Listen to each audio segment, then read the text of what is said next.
Bonjour à toutes et bonjour à tous, bienvenue sur la chaîne Découvrir, Investir et s'enrichir. Vous êtes sur la playlist Bourse, faut-il investir sur? Donc aujourd'hui nous voyons l'entreprise Vivendi. Donc Vivendi fait partie de la société Bolloré, hein, c'est l'univers Bolloré.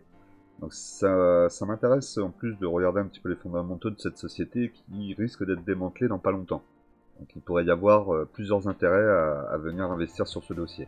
Mais déjà on va regarder tel qu'il est aujourd'hui. Alors Vivendi regroupe plusieurs entreprises leaders dans la production de contenu, la communication et les médias. Alors en premier groupe on a donc le groupe Canal+, ensuite on a Lagardère, groupe d'édition, on a Studio Canal, acteur européen de premier plan en matière de production, d'acquisition, de distribution, de vente internationale sur les films et séries TV. On a Havas, un groupe de communication mondiale. On a Editis, activité en cours de cession. Donc là, ça va disparaître. C'est le deuxième groupe d'édition français et leader dans plusieurs domaines, dont la littérature générale.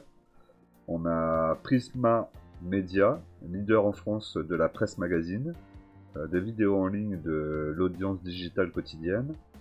Gameloft, un leader mondial des jeux vidéo sur mobile. Vivendi Village. Alors, il rassemble la société internationale de billetterie 7 Tickets, promoteur et détenteur de Festival Olympia Production. D'accord, donc ça c'est plus de l'événementiel. Et ensuite on a quoi? On a Dailymotion. Ah ok, je pensais que la plateforme avait disparu. En fait, bon, c'est vrai qu'elle doit toujours exister. Une des plus grandes plateformes d'intégration et de diffusion de contenu vidéo au monde. Ouais, je pense qu'ils en rajoutent un petit peu parce que je pense pas qu'il y ait plus autant de monde que ça, notamment par rapport à YouTube. Et ensuite, on a le groupe Vivendi Afrique, un opérateur en réseau FTTH. Évidemment, c'est écrit en anglais, donc ça va être la fibre pour les maisons, j'imagine. Ce genre de choses, fiber to home, en Afrique et subsaharienne. En nombre d'employés, on a 39 200 employés, donc c'est quand même une belle bête au niveau des employés, et c'est surtout au niveau de la diversification de ces business. Je pensais pas qu'il y en avait autant. Donc mon Canal+, ça je le savais, il y en avait quelques-uns que je savais, mais je ne savais pas par exemple pour Dailymotion, même si c'est pas une grosse différence. Je savais pas non plus qu'ils avaient une partie dans les jeux vidéo sur mobile avec Gameloft. Donc voilà, c'est intéressant de regarder un petit peu cette société qui au final est pas si mal notée en note d'investissement long terme, hein, puisque on voit qu'elle est à 4 étoiles et demie sur 5. La lettre ESG, donc on est à A.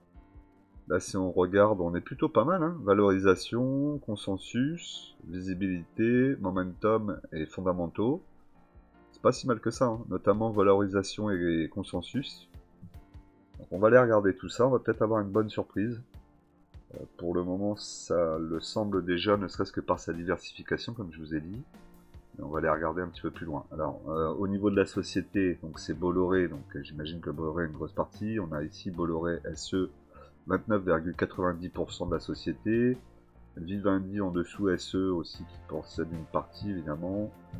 Et ensuite on n'a pas de plan pour les employés, donc ça c'est dommage. Je m'y attendais un petit peu. Au niveau de son lieu stratégique géographique, c'est Paris. Et si on regarde avec les autres sociétés qui sont plus ou moins dans le même secteur à travers le monde, après on reste toujours un petit peu tempéré sur ça, hein, puisque c'est pas toujours tout à fait les mêmes sociétés qui travaillent exactement dans le même domaine.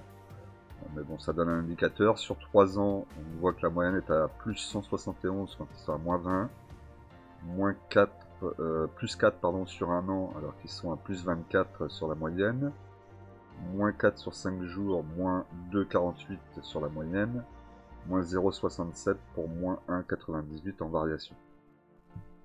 Alors, on est un petit peu en dessous quand même de ses concurrents sur 3 ans. Après, ça semble, en tout cas, de ce que je vois et de la variété, semble plutôt être intéressant. Ok, donc on va les regarder. On va regarder ici les analystes quand même, qu'est-ce qu'ils nous disent. Donc eux ils sont à l'achat, 7 analystes à l'achat à 8,95 pour un objectif de cours à 12,83 plus 43%. 8,95 et on est actuellement à 8,89. Puisque là en ce moment c'est la chute libre du 440. Donc on y va, ça chute, ça chute. Faut bien s'accrocher, mais justement si vous avez de la liquidité, vous avez des opportunités aussi de rentrer sur des dossiers un peu plus qualitatifs ou moyennement qualitatifs mais à des bons prix. Là on est dans de la consommation cyclique et on voit que depuis le 1er janvier on est à moins 7,92. Voilà ce qu'on pouvait dire. Maintenant on va aller regarder les finances.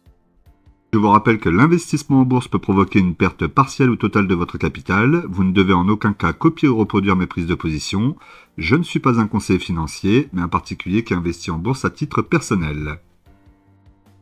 Au niveau des finances, on va pouvoir voir déjà les résultats prévisionnels de Vinci. Donc là, ouais, c'est assez rare de voir ça. Donc là, j'ai la marge d'exploitation, la marge nette qui sont très basses. On va croire qu'il n'y a pas de résultat. J'ai du mal un peu à le lire, mais bon. On va regarder plus bas le tableau. C'est pas grave, on va aller regarder ici au niveau du PER. Donc au niveau du PER, on a 18,3 fois les bénéfices en 2024, 14,3 en 2015, ce qui est correct. On a un rendement à 3,16 en 2024 et à 2,86 pour 2025. Là, on voit que le rendement va baisser. Donc, on va regarder les chiffres plutôt que de regarder le tableau. Alors, au niveau des chiffres, on voit qu'on a un chiffre d'affaires qui augmente.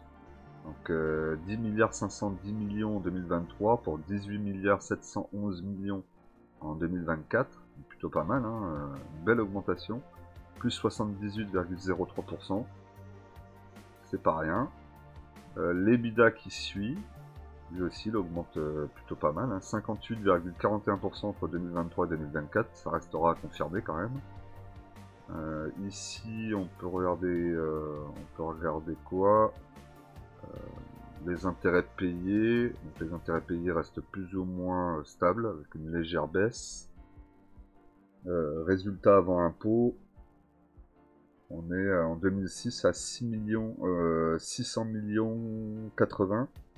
680 millions, je vais réussir à lire dans le bon ordre.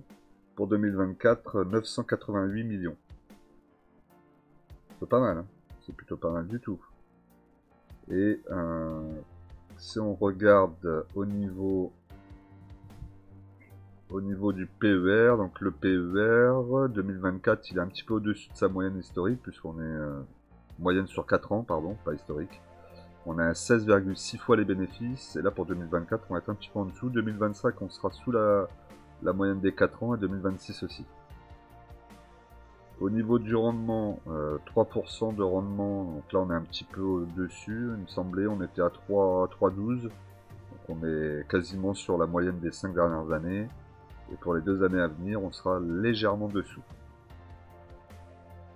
Ok. Ici au niveau du bilan prévisionnel, donc, au niveau du bilan prévisionnel, on voit qu'on a une légère augmentation au niveau du chiffre d'affaires. On voit bien cette grosse augmentation, hein, qui a quasiment doublé le chiffre d'affaires entre 2023 et 2024. Et on voit aussi les barres bleues, donc la dette qui baisse aussi, qui a tendance à baisser. Les EBITDA qui augmentent pas énormément mais qui sont présents. Après, à partir de 2024, 2025, 2026, l'augmentation aura été faite entre 2023 et 2024. Donc pour les années à venir, on aura une augmentation plus légère du chiffre d'affaires, en tout cas, ça c'est certain. Au niveau de la dette, donc, on a une dette de 6 milliards 911 millions pour 2023. Et on va avoir une baisse entre 2023 et 2024 de 48%, presque 49% de la dette. Donc c'est plutôt pas mal du tout. On a un CAPEX 2023 à 405 millions. Entre 2023 et 2024, on a le CAPEX, l'investissement qui va augmenter de 61,26%. Il va passer de 405 millions à 653,1 millions. Donc ils vont réinvestir assez lourdement. Ça c'est plutôt positif. faut pas que les entreprises s'endorment et qu'elles arrêtent d'investir. Si elles arrêtent d'investir et qu'elles distribuent le dividende, ça veut dire qu'elles savent plus quoi faire de leur cash. Et c'est pas forcément bon signe pour une entreprise quand elle ne sait plus ce qu'elle peut faire de son cash. Marge nette. Alors les marges nettes, forcément, on n'est pas sur du gros. Hein. On a une marge nette à 3,85 pour 2023, 3,44 pour 2024, 4,12 pour 2025, 4,89 pour 2026. Oui, on n'est pas sur des très grosses marges quand même. ROA à 2,08% en 2023, 2,21 en 2024, 2,58 en 2025, 2,91 en 2026. Ben, au moins le ROA augmente. Le ROE 4,19, 4,82, 5,46, 5,86, c'est pareil, il doit augmenter dans les 3 prochaines années.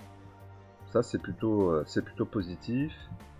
Le leverage 2023 il est à 5,34. Ouais, là par contre il y avait danger. Vous savez qu'à partir de 4, au-delà de 4, il faut éviter d'aller sur l'entreprise. Donc là on était à 5,34. Pour 2024 on revient à 1,73. On est un petit peu plus dans la norme. Ok, ensuite les flux de trésorerie par action, ils augmentent. Ça c'est plutôt bien. Plus 31% entre 2023 et 2024. Très très bien. Le dividende, on a 25 centimes en 2023, 28 centimes en 2024, 25 en 2025, 26 en 2026. On aura une légère baisse du coût du dividende entre 2024 et 2025, moins 9,4%. Après, il verse quand même le dividende, donc ça c'est bien pour ceux qui cherchent le dividende. Le bénéfice net par action, 0,39, 0,49, 0,62, 0,64. Il va augmenter dans les années à venir. Nombre d'actions, nombre de titres par action, on voit qu'il est plus ou moins stable. Après, il va falloir voir hein, s'il scinde 3 ou 4 parties de la société. Ça voudra dire qu'on aura, au lieu d'avoir une action Vivendi, on aura 4 actions de 4 sociétés différentes. Ça peut être intéressant aussi d'y rentrer avant qu'ils fassent leur division. Après, les divisions peuvent mal se passer aussi, donc c'est là où tout est la problématique. Hein. C'est que si une division se passe mal et que ça marche pas, bah, vous pouvez perdre aussi tout d'un coup. C'est compliqué hein, sur ce dossier. Il y a sans doute des divisions qui rapportent plus que d'autres. Donc là, il faudrait à mon avis aller chercher un peu plus loin dans la société, creuser un peu plus sur les parties qui rapportent et celles qui rapportent le moins, pour voir si vraiment dans la division qu'ils veulent faire, est-ce que ça va être intéressant d'avoir les 4 sociétés, d'avoir 4 lignes au lieu d'en avoir qu'une. Et là, il faudra faire des recherches supplémentaires. Au niveau de la performance, c'est rouge, tout rouge. Donc là, on a 3 rouges déjà. C'est pas bon, on le sait, c'est alerte. Moins 54,63 en 10 ans. C'est quand même assez fort. Au niveau des extrêmes de cours, donc 8,94 à 9,50. Ensuite, on est toujours au-dessus des 10. Et depuis le début de l'année, on est revenu au plus bas de l'année en cours, hein, 8,94. Et là, actuellement, on est à combien ? 8,88. Donc on est même plus bas que le plus bas de l'année. Et si on revient sur 10 ans, son plus bas c'est 7,59. Ça va, elle tient quand même sur cette partie-là. On n'est pas si proche hein, de la dernière semaine et du plus bas des 10 ans. Avec un potentiel, on va dire, à 10-11 euros. Hein. Parce que là, si on regarde sur 3 ans, c'est 12. Sur 5 ans, 33, on n'y retournera pas. Je pense pas en tout cas, donc il vaut mieux taper dans la fourchette de l'année en cours. Donc 11 euros déjà, ça pourrait être compliqué déjà d'y revenir. Hein. Parce que si elle baisse comme ça... Bon après là les marchés sont bousculés en ce moment, donc c'est difficile de savoir si la société en elle-même a des problématiques, ou si c'est le 440 qui emmène tout avec lui. Je dirais plutôt le 440 qui emmène tout avec lui, donc il y a peut-être des opportunités. On va faire ce petit truc sur les 10 dernières années, donc 2023 à 2013, on a 1, 2, 3, 4, 5, 6 dans le vert et 4 dans le rouge. C'est mitigé, hein. On reste mitigé là-dessus. Et ensuite, on a ici donc les sociétés, on l'avait vu, ça on l'avait vu. Ok. On va regarder maintenant le graphique. Là, au niveau des fondamentaux, c'est pas forcément horrible. Au contraire, hein, on voit que la société elle se porte plutôt pas mal, les fondamentaux sont assez bons. Là, on a un gros creux. On est sur le plus bas de l'année. Est-ce que c'est une opportunité de rentrer pour éventuellement aller jouer la division des 4 blocs de la société? Après, elle est très diversifiée. Vous mettez sur Vivendi, vous êtes investi sur les médias dans sa globalité, puisqu'ils ont du jeu vidéo, ils ont des réseaux sociaux, ils ont de la télé. Bon, c'est vrai que ça peut faire une ligne là-dessus, ça peut être cohérent dans un portefeuille qui n'a pas du tout de médias, par exemple. Alors, au niveau du graphique, donc là on est sur un graphique journalier, hein, attention. On voit que c'est la chute libre vers le support qui est à 8,82. Donc là, autant vous dire qu'il y a de grandes probabilités qu'il aille le chercher, hein. Qu'il est en chute libre. C'est presque sûr même qu'il va aller le tester. On a toujours la ligne de tendance ici en bleu clair qui est baissière. Donc on pourrait dans un premier temps taper les 8,82 et après avec la continuité ici descendre encore d'un cran et d'aller chercher les 8,55. Après on voit que déjà 8,82 on sera un plus bas de l'année. Potentiel de 11 euros qui sera pas tout de suite, ça il faut pas non plus espérer rentrer et ressortir tout de suite, hein. Là à mon avis ça mettra un petit peu de temps à sortir. Et puis s'il y a la vente, pas la vente, mais la division des 4 secteurs, ça va évidemment rendre soit la situation plus sympathique et vous allez pouvoir revendre tout de suite à la hausse, soit ça va être plus compliqué sur certaines, on aura peut-être 3 sur 4 qui vont performer, ou 2 sur 4, ou 1 sur 4. Donc c'est là où toute est la difficulté. Donc grosse bougie rouge. Une énorme bougie rouge, hein. C'était septembre 2021. Et là du coup on se balade, et qu'on pourrait venir au plus bas. Le plus bas ça a été, on l'a vu, 7 quelque chose, donc on est ici. Bon, c'est vrai que on peut se dire aussi, le plus bas historique c'est 7 quelque chose, on est à 8,87. Si on commence à faire sa ligne à 8,87, 8,88, que vous attendez de voir si elle va à son plus bas à 7,92, l'écart n'est pas important, vous allez avoir un PRU intéressant quand même. Bon, il faut quand même faire attention. Vous voyez que là, on avait la moyenne mobile d'un période, elle était vraiment en chute libre. Là, on voit que ça y est, elle est en train de se redresser.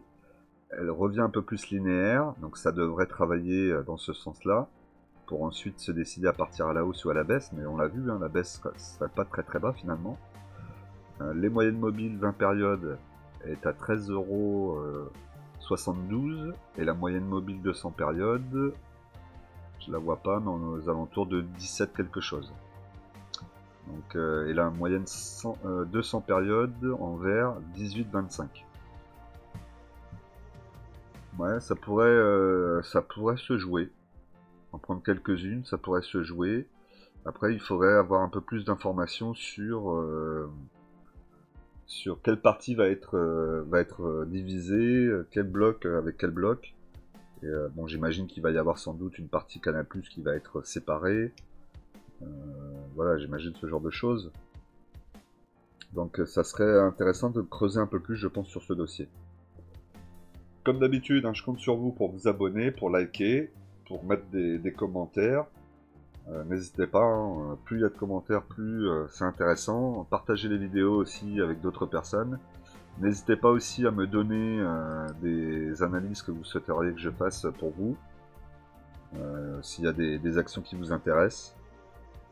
Ce sera avec plaisir que je vous ferai l'analyse et qu'on en discutera ensemble. Alors on va toujours le regarder avec le 440. Je pense que c'est pas mal de regarder avec le 440. Si ça veut bien fonctionner, évidemment. Voilà. Pas trop en demander. Alors, qu'est-ce que ça donne avec le 440? On a le 440 en noir, donc là on surperforme, on est sur un an. On va regarder sur le max. Alors, sur le max, Vivendi en bleu, évidemment, on est largement en sous-performance par rapport au 440. Là, vous pouvez vous en douter, il n'y a pas photo. En bleu, c'est Vivendi, en noir, c'est le 440. Donc là, actuellement, Vivendi est à moins 87,29%, alors que le CAC 40 est lui à plus 274,87%. Après, vous me direz que c'est pas le même nombre d'années, hein, ils n'ont pas commencé au même moment, mais quand même. Là, on voit le graphique qui part à partir de janvier 2021. On a quand même 24 ans. On voit que on est très loin du CAC 40 avec ce dossier. Bon voilà, donc une action à dividende, ça c'est sûr, diversification importante. Après je vous dis, il faut vraiment se concentrer et savoir exactement qu'est-ce qui va être séparé, à quel moment, quand est-ce que ça va intervenir. Et après, c'est un choix qui doit être fait. Vous aurez plus que, au lieu d'avoir une action Vivendi, vous aurez 4 actions de 4 sociétés différentes qui appartiennent au groupe Vivendi. Tout simplement. Allez, c'était tout pour moi. N'oublie pas qu'en investissement, les impatients payent pour les patients. Et nous, on se retrouve très vite dans une nouvelle vidéo.